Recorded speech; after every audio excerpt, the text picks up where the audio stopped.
Hi, this is Rosemarie Ferrante, and today we are part of a continuing series presented by the Connecticut Council for Non-Adversarial Divorce.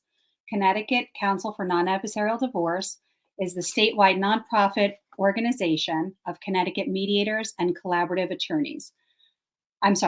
divorce practitioners. Our membership includes attorneys, mental health professionals, and financial specialists. Our mission is to change the way people divorce or separate in Connecticut by reducing conflict and improving the lives of family members, especially children. Today, I am joined by my colleague and my friend, Kelly Hopkins-Alvarez. She is a licensed professional counselor who provides individuals and couples psychotherapy in her private practice in Ridgefield, Connecticut. Kelly specializes in co-parenting, discernment counseling, healing separation, divorce support, divorce recovery, individual therapy, and couples and sex therapy. Kelly is trained in mediation and the collaborative divorce process. Welcome, Kelly. Hi there. Thanks for having me today. There she is. How are you? Good. I'm glad to be with you. I'm glad to have you. So as I mentioned, CCND members are divorce professionals from three disciplines, from the legal, mental health, and financial. Right. And we as divorce professionals recognize that the healthiest divorces are those in which the participants, the spouses, have support in each of those areas. Right. And so today we're going to be discussing the emotional support that mental health professionals such as yourself can provide when couples are in crisis. So let's start with marriage counseling, because I think most people think and know of marriage counseling. We're going to be talking about two other important processes that are available to couples in crisis: discernment counseling and healing separation. But if you don't mind starting, Kelly, with just a description of what is marriage counseling and how do you guide couples in that process? Well, marriage counseling, also known as couples therapy, usually originates when there's some sort of unsolved negative cycle happening. So sort of what brings them to the process is this cycle. And most of us are in relationships, so we're probably not unfamiliar with this idea. This unsolved cycle keeps showing up. The couple tries to solve it. They build up. It builds up. A fight occurs. They make agreements. They say it's not going to happen again. They make promises, and it happens again. This negative cycle usually is in four main areas. It's usually communication, sex/intimacy, money, and parenting. The marriage therapy or couples therapy process is each person coming in and trying to look at their role and how the relationship got to this point. So it's kind of each person's coming in trying to look at their role. Honestly, they're coming in to talk about their partner's role and their impact on them. And in the therapeutic process, we are guiding them and letting them know that the larger part of the process is everybody's looking at their role to create an energy that everyone will self-reflect to see if we can overcome this unsolved negative cycle.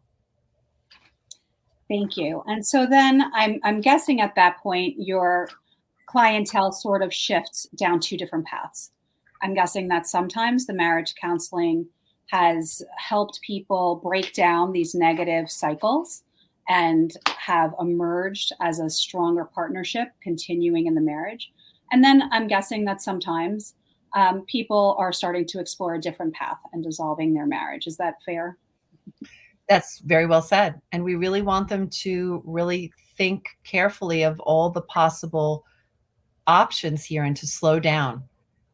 Speeding up is usually what happens when you're upset with your partner. You want the pain, the frustration, the disappointment, the trust issues to end. So your brain speeds up and tells you to do things, say things. The couples therapy process and marriage counseling is getting each of them to slow down and actually to start thinking differently to make better decisions. So I'm guessing that that's a really crucial stage of your work, helping people slow down, not rush to the lawyer's office, not rush to make decisions. You know, we like to say that a lot. When you're in a rush, slow down and really contemplate the next steps. And so how do you guide people? We're going to kind of segue into discernment, but just at that crucial moment, how are you guiding people, particularly if they are thinking of going down the path of divorce? how can you support them in helping them go through the process in as non-adversarial a nature as possible? Well, first, it's creating the environment where they feel safe and comfortable to share with you.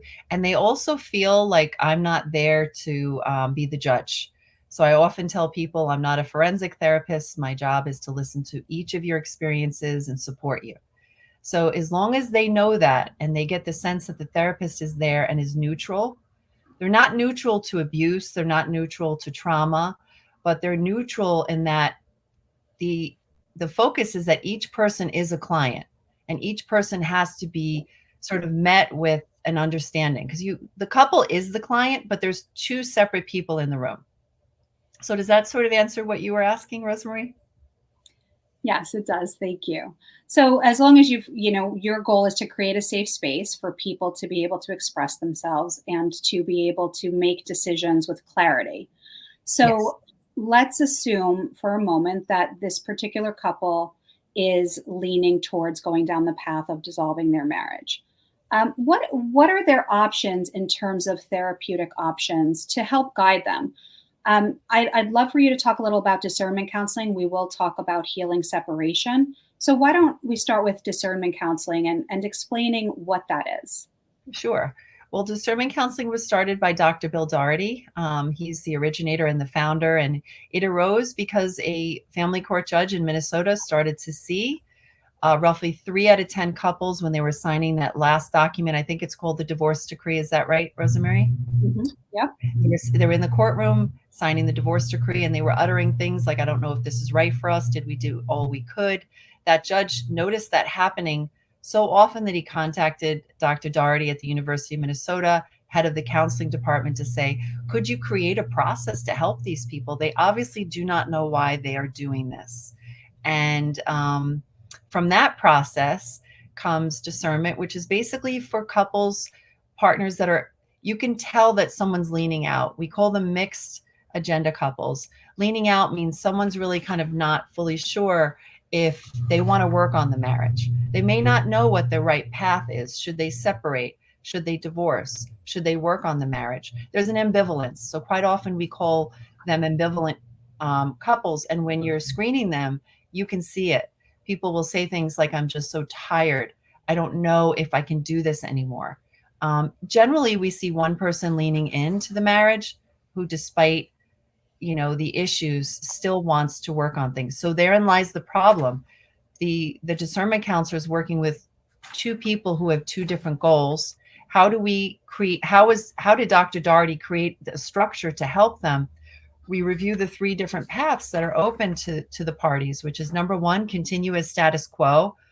It's obvious they knock that out as an issue right away, because they wouldn't have come into your office if they wanted to keep things the way it was. Number 2 is having discussions of separation or divorce. And path 3 is moving to 6 months of couples therapy with divorce off the table. So we're talking to each member of the couple to try to, again, you'll see this phrase, what is their role, and how the relationship got to this place. That discussion occurs whether we're in couples therapy, whether we're in discernment counseling, and any of the other models that we discussed today. Thank you. So what I'm getting is that during the discernment process, both spouses are going to gain some clarity as to why they are where they are. And then together decide which path are we going to take, which path is best for our family. And so, we often talk about, from the lawyer's perspective, you don't want to drag someone through the divorce process or be dragged through the process. And so if people go through the discernment counseling, and I've seen many of my mediation clients have done so with you, the legal process is much smoother. So when the couple together decides which path they want to explore, what are the next steps with you? It sounds like it's a very specific therapeutic step-by-step efficient process. Is that correct? So if the couple has decided that path 3, which is the couples therapy process, is not really going to be for them, and granted, in the discernment counseling process, partners may have come in as initial discernment counseling clients, and they may have been referred from the legal process. And, quite often, it's not unusual. They want to try. So if with the individual portion of discernment counseling, and we should probably talk about that at some point, like what it actually looks like what is the structure of the sessions, because it's quite different from couples therapy. So in those individual moments when each person is working with the discernment counselor, and then we do the collective portion of the work, it becomes clear that there has been a very mindful and conscious effort to determine if there are goals to go back to couples therapy. And if each person determines their goals and we sort of concretize, these are the goals, and then we go into couples therapy for a minimum of 6 months. And if at that point, one or both members of the couple say, I'm glad we did this process. I'm glad we respected each other to try to look under every stone, essentially, but I don't think I can relaunch this marriage. Then we start talking to them about options such as healing separation, or quite often they want to know the beginnings of what a divorce would look like. And at that point, I begin to send them to someone like yourself, Rosemarie, who will give them education on the process.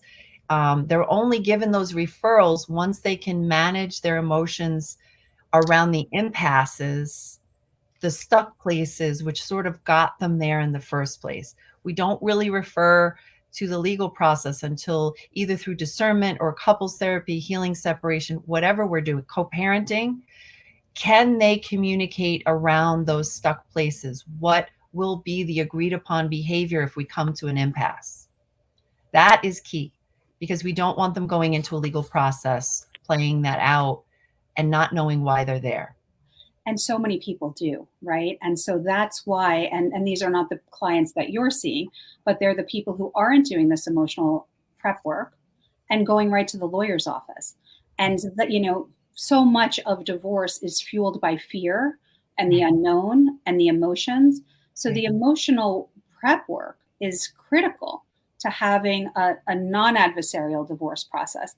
And that doesn't make it easy, because there's still a process, right? There's still so much emotional work we as humans need to be doing, but particularly during challenging times, such as a divorce. So why don't we break down a little bit more the structure of the sessions when you are working with people in discernment? So discernment is a process that is more intensive. So the sessions are longer, but we don't have sort of the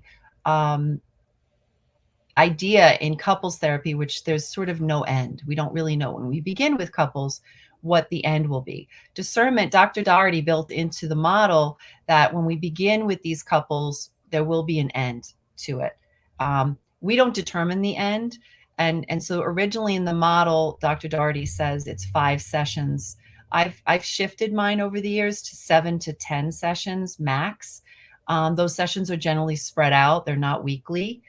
The reason they're spread out is generally I'm referring each person to individual therapy. That's a really big part of the process, because you're trying to do some of your own work. And remember, a lot of people have a sense of why the relationship broke down, but they don't always have a sense of what their role is. Occasionally I have someone who takes too much of the role, like it's all on their shoulders.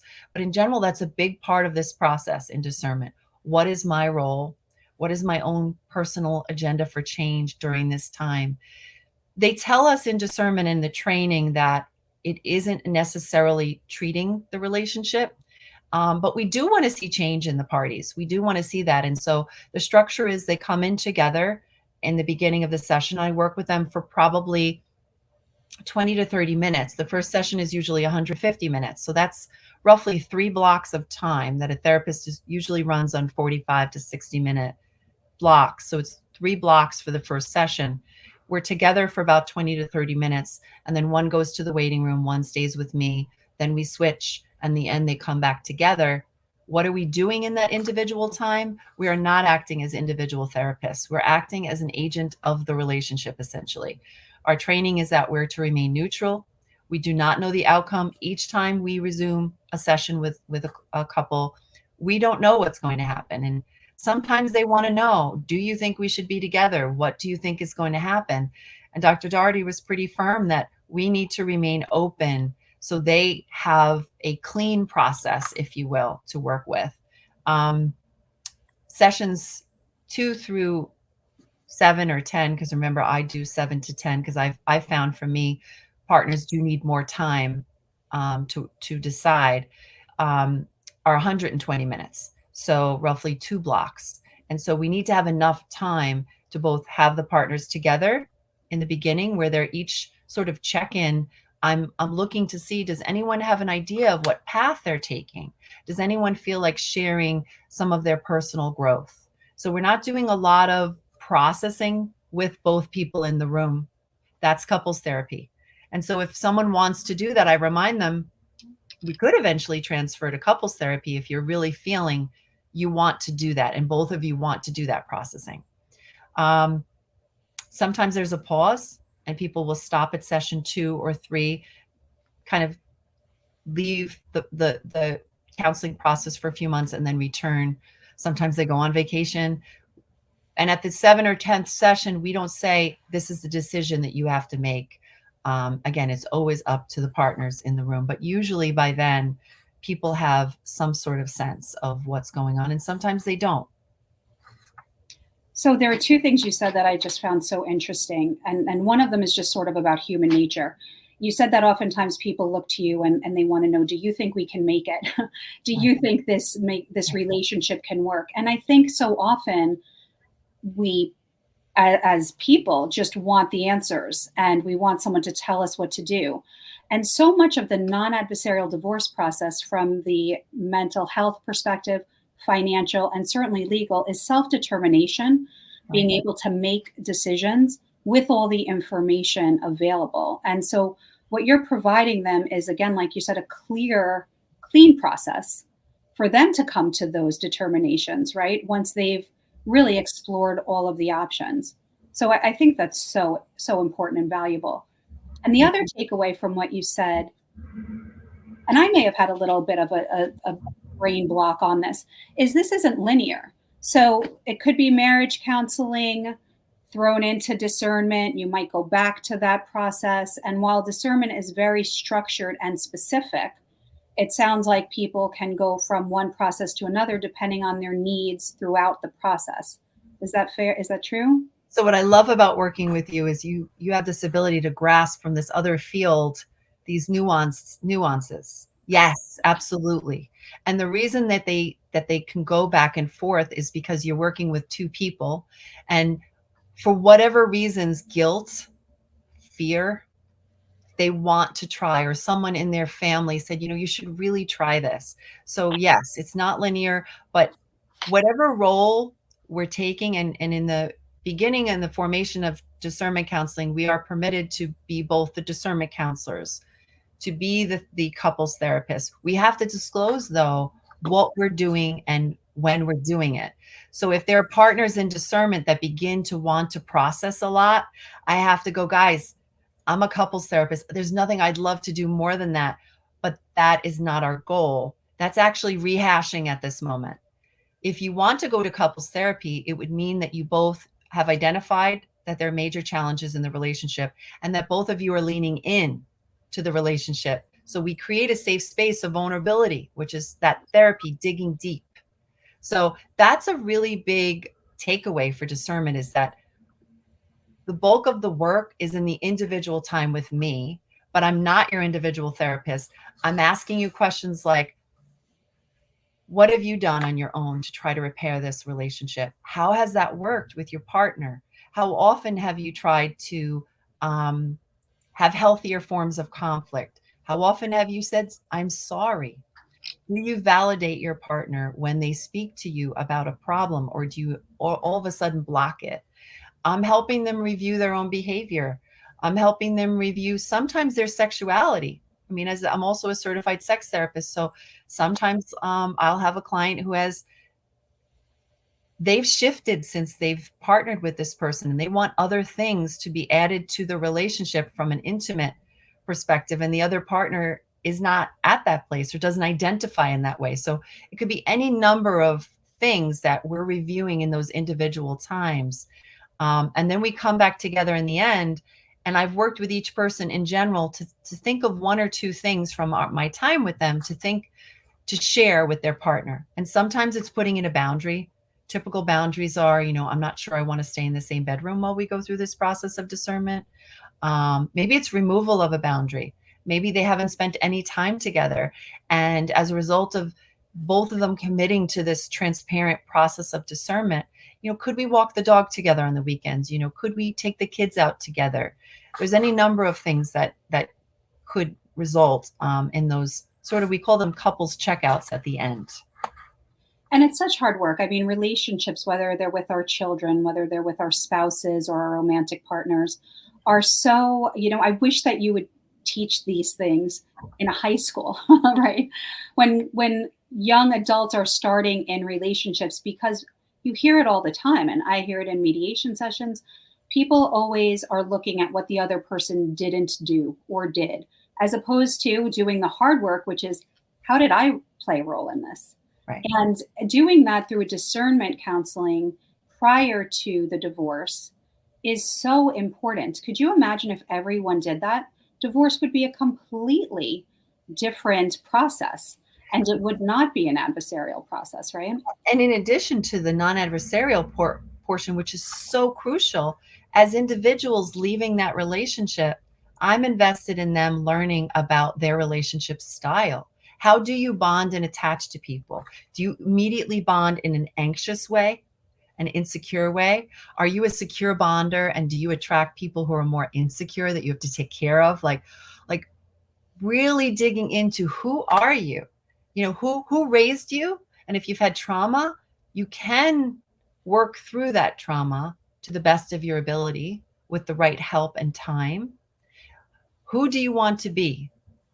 So that's also part of the discernment process of how will you be as a functioning person out there in the world who will most likely begin new relationships.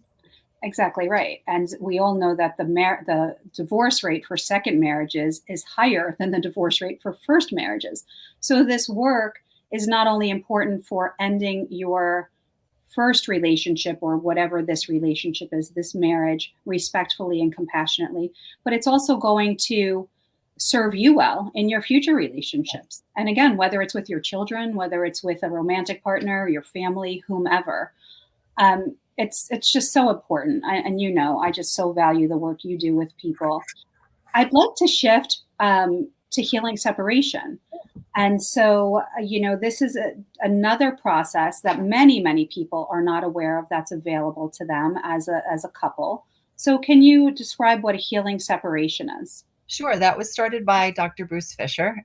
He's no longer with us, unfortunately, and didn't get a chance to really spread that model as much as Dr. Doherty has. Basically, I'll start with saying that in many cases, when partners come in either through a referral from the legal process or just finding me other ways, they may have already initiated some sort of unofficial separation. They're in a separate bedroom, or just conveniently staying with one of the kids, or someone is snoring or has a bad back and they have to be someplace else. I would say that because people are coming in with that arrangement, I have to talk about it as part of discernment counseling. It's become overlaid in many cases. And if it's not overlaid initially, sometimes at least one person is feeling the need for space. And they might try the space in a different bedroom. They might try alternating time in the house. So healing separation, when he created this model, it doesn't necessarily mean that the relationship is going to be healed. It means that the person is going to be working on their own self-growth. So therein, we see the connection to discernment counseling again. That model also stresses your own personal agenda for change. What are you doing during this time, this in-between space in the relationship, to bring your better self to the relationship? Dr. Bruce Fisher also created a document, a basic structure of sort of like a template of agreements that people who are in this place could make. Will we all be together with the kids as a family on the weekend? Will we continue to share money? Will we be emotionally monogamous, physically monogamous during this time? Will we spend holidays together? And that's just the tip of the iceberg, as you can imagine, with a family and all of the options and couples. There's many portions in the document to customize. This is a fluid document. This is not a legal document. This is created by a mental health provider, because my role in this process is as a neutral mental health provider. I make that very clear. I cannot do any of the roles that Rosemarie takes care of. I deal with the behavioral and sort of the emotional part of the separation or divorce. The sessions with healing separation are always with both parties, whereas discernment, there's a lot of individual one-on-one time. Generally with healing separation, I'll wrap this up really quick, we have to work on the home environment, which also includes co-parenting. And I know you wanted to, with our time left, also briefly touch on the importance of co-parenting. We could do a whole show on it. I think we're going to. In fact, I think that that's what we should set up for next, is a whole show on just co-parenting and co-parenting counseling. One of the things that is interesting on healing separation is currently where we live with this housing market, many times people find themselves in a situation where they're living together longer through the divorce process. So these ground rules that you're talking about in terms of how we're going to live in the same household if they're not actually physically separated is so important. So people are aligned in expectations. We are almost out of time, Kelly. I knew this would happen. We can talk forever. Thank you so much. I would love to do another show on co-parenting counseling. Absolutely. I would love to do that. That is one of the most important parts of this process. Okay. Well, until then, thank you so much. So in closing, divorce need not be destructive. With the right support, we know that spouses can end their marital relationship and especially if they have children, beginning their co-parenting relationship with respect and compassion. Please go to the CCND website, the Connecticut Council for Non-Adversarial Divorce, gooddivorcect.com, if you want to reach out to any of our professionals. Thank you so much. Thank you.